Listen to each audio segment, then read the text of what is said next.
Bonjour, voici la capsule de grammaire sur la fin des fonctions syntaxiques. La première chose que vous devez faire, c'est vous rendre à la diapositive sur l'attribut du sujet.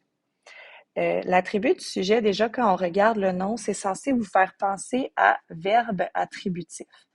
Les verbes attributifs, ce sont des verbes qui peuvent être remplacés par le verbe être. Ils sont aussi connus comme étant les verbes d'état. Je vous donne la liste, là. Être, paraître, sembler, devenir, demeurer, rester, avoir l'air, passer pour. Donc, l'attribut du sujet se trouve près d'un verbe attributif. On ne peut pas l'effacer, mais on peut le pronominaliser.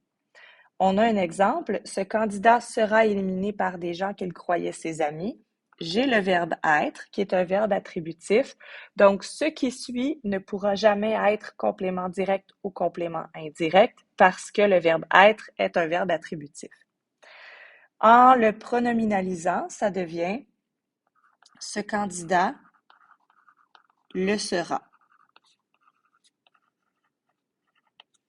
Tout simplement. Donc, la première chose que vous devez faire quand on vous demande d'identifier l'expansion dans un groupe du verbe, c'est tout d'abord de vous demander si le verbe en question est un verbe attributif ou non. Si c'est un verbe attributif, automatiquement, l'expansion est un attribut du sujet. Sinon, vous devez faire les manipulations syntaxiques pour déterminer s'il s'agit d'un complément direct ou d'un complément indirect du verbe. Par la suite, on se rend dans la section des modificateurs. On va commencer par le modificateur du verbe.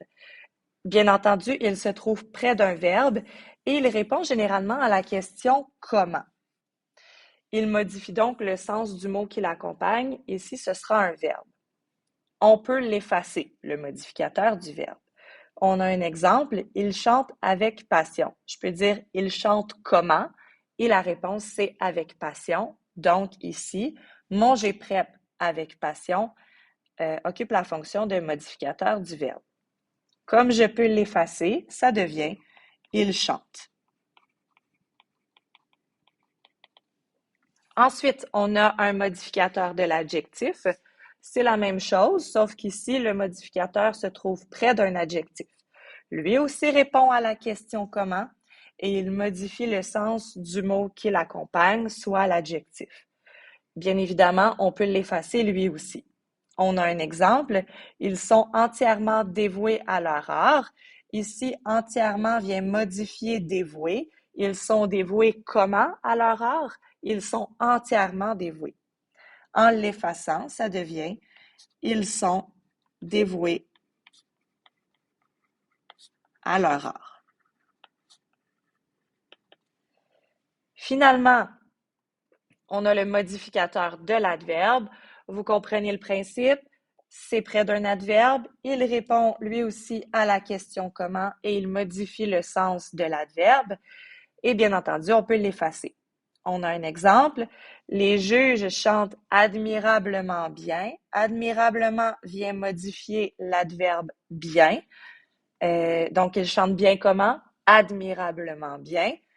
Je peux l'effacer. Ça devient donc les juges. Il y avait une coquille dans votre document. Vous, juge, il est écrit J-U-G-E-N-T.